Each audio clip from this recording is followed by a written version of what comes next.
राधे राधे। जय जय श्री कृष्णा। दोस्तों, आज हम यह समझ लेते हैं कि प्रभु का स्मरण किस विधि से किया जाए ताकि हम ज़्यादा से ज़्यादा स्मरण कर सकें। तो दोस्तों, प्रभु स्मरण की दो विधियां हैं। जैसे एक घड़ा है, घड़ा मिट्टी का सुमिरन कर रहा है क्योंकि वह मिट्टी का अंश है, तो वह अपने मूल स्रोत को याद कर रहा है। एक घड़ा है जो पृथ्वी का जप कर रहा है, पृथ्वी की माला जप रहा है। कहीं उसको ग्लोब दिख जाए तो ग्लोब के सामने फूल चढ़ा देता है, कहीं दिया जलाकर पूजा कर लेता है, मिट्टी की मूर्ति बनाकर मिट्टी को याद कर लेता है। जैसे एक लहर है, वह सागर को याद करती है, सागर का जप करती है, सागर के नाम की माला फेरती है, सागर की पूजा करती है और सागर को पुकारती है, सागर की मूर्ति और तस्वीर लगाकर आराधना करती है। अब यहाँ पर भूल यह है कि घड़ा अपने भीतर जो पृथ्वी तत्व अर्थात मिट्टी मौजूद है उसका स्मरण नहीं कर रहा है। घड़ा मिट्टी ही है, मिट्टी के बिना घड़े का अस्तित्व नहीं है, लेकिन घड़ा अपने ही अस्तित्व के प्रति अनजान है। इसी तरह लहर पानी का स्मरण कर रही है, लेकिन लहर अपने ही स्वरूप के प्रति मूर्छित है।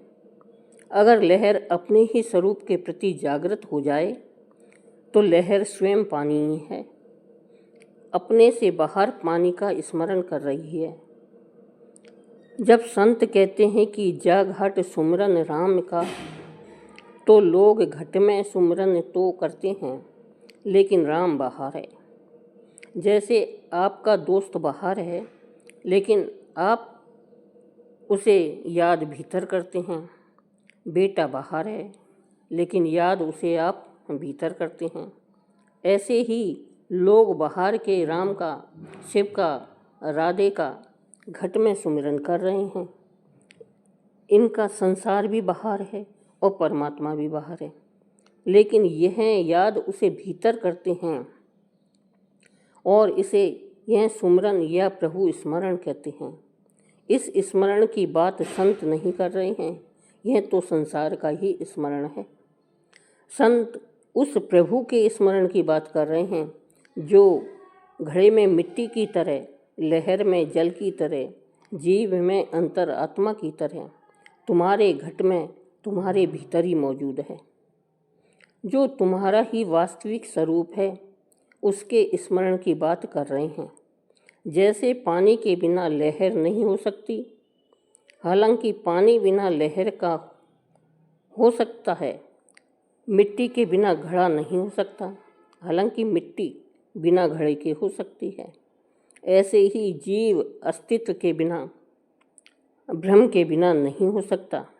यह अस्तित्व बिना सृष्टि जैसे पृथ्वी, सूर्य इत्यादि के बिना भी हो सकता है, लेकिन यह सब बिना अस्तित्व के नहीं हो सकते। इसलिए नास्तिक के तर्क बहुत बचकाने हैं और बहस भी करना चाहता है नास्तिक। नास्तिक का कहना है कि लहर सत्य है लेकिन पानी झूठ है, घड़ा सत्य है लेकिन मिट्टी झूठ है। तो एक घड़ा ले आना जो मिट्टी का ना हो, एक लहर दिखा दो जो बिना पानी के ना हो। आप सारे ब्रह्मांड की बात कर रहे हो, आप कह रहे हो कि इनका मूल क्षोत नहीं है। ब्रह्मांड में हर समय ग्रह बन रहे हैं और मिट रहे हैं, वह लहरों की तरह ही है। आपको वह सत्य दिखते हैं, लेकिन ज्ञानी को उनका स्रोत सत्य दिखता है। वास्तविक सुमिरन बाहर के प्रभु का सुमिरन नहीं है, भीतर ही जो राम है, प्रभु शिवत्व मौजूद है, उसका स्मरण ही वास्तविक प्रभु का स्मरण है। वेदांत कहता है कि यह जीव जब तक घट में ही मौजूद प्रभु का स्मरण नहीं करता, तब तक यह जन्मों जन्म जीव ही रहता है। जब यह प्रभु स्मरण करता है तो ब्रह्म हो जाता है, जिसे तीर्थकर महावीर जी ने कहा है कि यह आत्मा ही उच्चतम अवस्था में परमात्मा हो जाती है, जिसे रामकृष्ण परमहंस कहते थे कि नमक का पुतला सागर की गहराई नापने गया और खुद उसी में गल गया। कबीर जी कहते हैं कि तू तू करता तू भया। इस प्रकार ओशो की भी प्रवचनमाला है कि साहिब मिल साहिब भय। अब हम जानते हैं कि अब हमने स्मरण करने की विधियाँ सीख ली। अब हमको स्मरण करने में कितने दिन लगने चाहिए या लगते हैं। जब एक मकान बदलने में 3 सप्ताह लग जाते हों तो चित्त बदलने में 3 महीने को बहुत ज़्यादा तो नहीं कहिएगा। 3 महीने बहुत ज़्यादा नहीं है, बहुत थोड़ी सी बात है।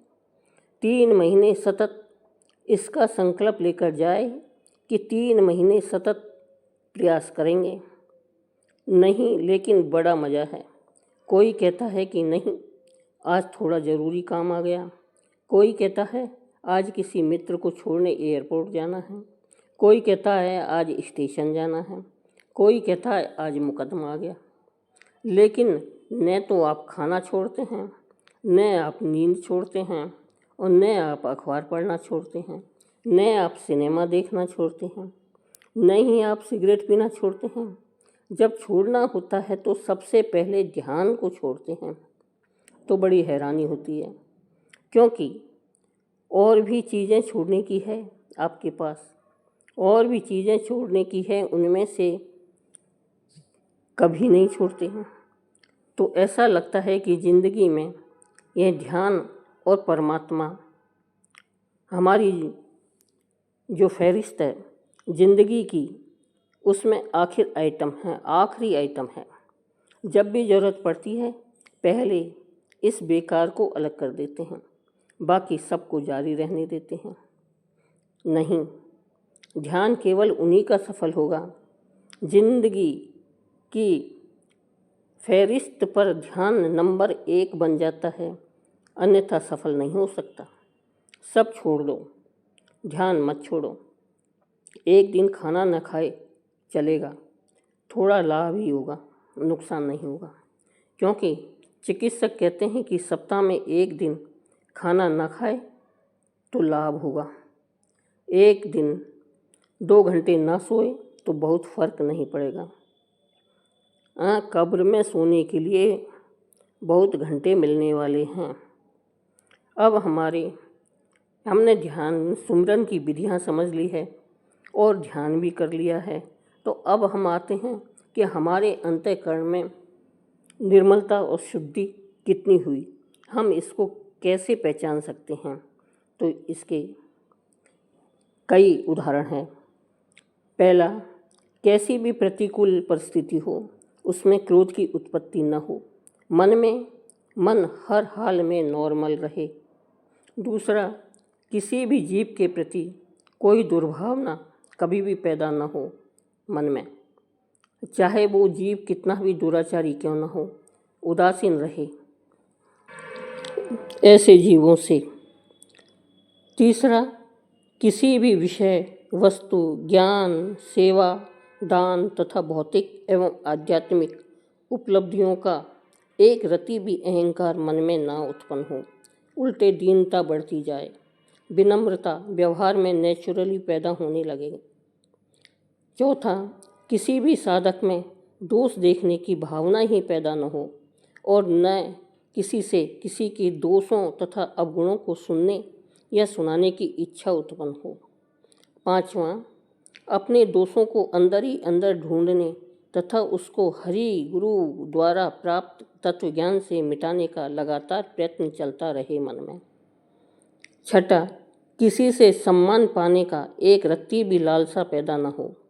किसी से अपमान मिले तो बिल्कुल नॉर्मल रहे, क्षुब्ध न हो, न ही उस पर क्रोध उत्पन्न हो। यह सोचे कि जब तक हम मायाधीन हैं, कौन सा दोष है जो मुझ में नहीं है। सातवां, सांसारिक सुख या दुख दोनों में मन संभाव हो तथा धैर्यवान बने रहें, न सुख में उछले न दुख में विनाश हो। सभी जीवों के प्रति सद्भावना हो। भूल से भी किसी के प्रति अंदर से कोई दुर्भावना न होने पावे। 8वां, हर हाल में मन में संसार से विरग और भगवान एवं गुरु से अनुराग यानी प्रेम भाव उत्पन्न होने लगे।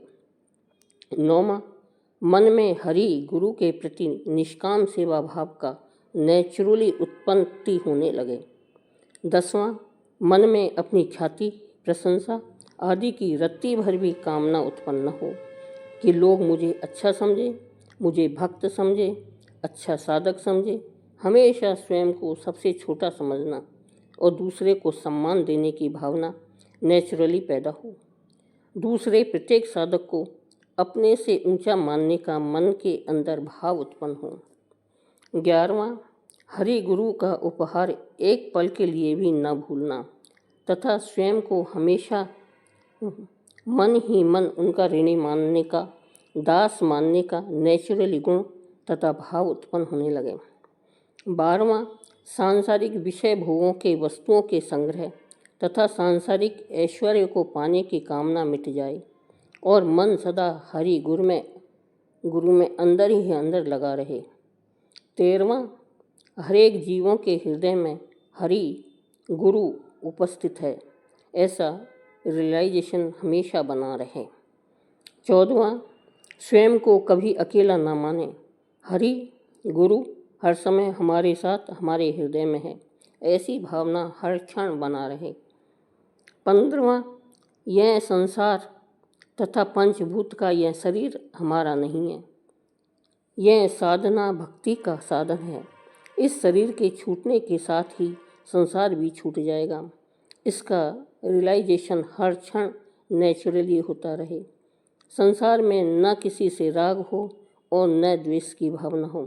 संसार के प्रति कर्तव्य पालन तथा भगवान और गुरु के प्रति हमेशा सेवा तथा भक्ति की भावना हो। ये उपयुक्त 15 गुण जिस दिन स्वाभाविक ही रूप से जिस जीव के अंतःकरण में 100% उतर गया, उसी दिन वो शुद्ध हो जाएगा और गुरु दिव्य प्रेम दान कर देंगे। अब दोस्तों, हमने स्मरण करने की विधियाँ समझ ली। स्मरण करने के बाद में, विधियाँ समझने के बाद में हमारा चित्त कितने दिन में शुद्ध हो, ये बात समझ ली। इसके बाद में चित्त शुद्ध होने के बाद में हम अपने अंतःकरण की निर्मलता और शुद्धि की पहचान किस तरह करें कि हमारा अंतःकरण शुद्ध हो गया है, ये 15 लक्षणों के द्वारा हमने समझ लिया। अब जब सब कुछ हो गया, हम एक शुद्ध परम आत्मा बन गए, तो अब हमको अपने घर जाने के लिए मृत्यु भी आवश्यक है। तो अब हम जानते हैं कि मृत्यु क्यों आवश्यक है। तो दोस्तों, हर कोई मृत्यु से डरता है, लेकिन जन्म और मृत्यु सृष्टि के नियम हैं। यह ब्रह्मांड के संतुलन के लिए आवश्यक है। इसके बिना मनुष्य एक दूसरे पर हावी हो जाते हैं। कैसे? इस कहानी से जानिए। एक बार एक राजा एक संत के पास गया, जो राज्य के बाहर एक पेड़ के नीचे बैठे थे। राजा ने पूछा, हे स्वामी, क्या कोई औषधि है जो अमरता दे सके? कृपया मुझे बताएं। संत ने कहा, हे राजा, आपके सामने जो 2 पर्वत हैं, उन्हें पार कीजिए। वहाँ एक झील मिलेगी, उसका पानी पीने से आप अमर हो जाएंगे। राजा पर्वत पार कर झील पाई। जैसे ही वह पानी पीने को झुके, उन्होंने करहाने की आवाज़ सुनी। आवाज़ का पीछा करने पर उन्होंने एक बूढ़े और कमज़ोर व्यक्ति को दर्द में देखा। राजा ने कारण पूछा तो उस व्यक्ति ने कहा, मैंने इस झील का पानी पी लिया है और अमर हो गया हूँ। जब मेरी उम्र 100 साल की हुई तो मेरे बेटे ने मुझे घर से निकाल दिया। मैं 50 साल से यहाँ पड़ा हूँ, बिना किसी देखभाल के। मेरा बेटा मर चुका है और मेरे पोते अब बूढ़े हो चुके हैं। मैंने खाना पीना बंद कर दिया है, फिर भी जीवित हूँ। राजा ने सोचा, बुढ़ापे के साथ अमरता का क्या फ़ायदा? अगर मैं अमरता के साथ यौवन भी प्राप्त कर सकूँ तो। राजा वापस संत के पास गए और समाधान पूछा। कृपया मुझे अमरता के साथ यौवन प्राप्त करने का उपाय बताएं।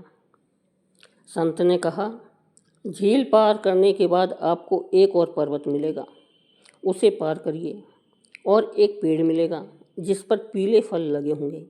उन फलों में से एक खा लीजिए और आपको अमरता के साथ यौवन भी मिल जाएगा।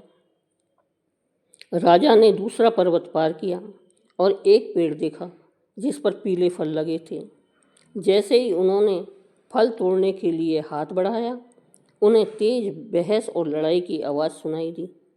उन्होंने सोचा, इस सुनसान जंगल में कौन झगड़ सकता है। राजा ने 4 जवान आदमियों को ऊंची आवाज़ में झगड़ते देखा। राजा ने पूछा, तुम लोग क्यों झगड़ रहे हो? उनमें से एक बोला, मैं 250 साल का हूँ और मेरे दाहिने वाले व्यक्ति की उम्र 300 साल है। वह मुझे मेरी संपत्ति का हिस्सा नहीं दे रहा है। जब राजा ने दाहिने वाले व्यक्ति से पूछा, उसने कहा, मेरे पिता जो 350 साल का है अभी भी जीवित है और उसने मुझे मेरा हिस्सा नहीं दिया, तो मैं अपने बेटे को कैसे दूं? उस आदमी ने अपने 400 साल के पिता की ओर इशारा किया, जिन्होंने भी वही शिकायत की। उन्होंने राजा से कहा कि संपत्ति के इस अंतहीन झगड़े की वजह से गांव वालों ने उन्हें गांव से निकाल दिया है। राजा हैरान होकर संत के पास वापस लौटे और बोले, धन्यवाद, आपने मुझे मृत्यु का महत्व समझाया।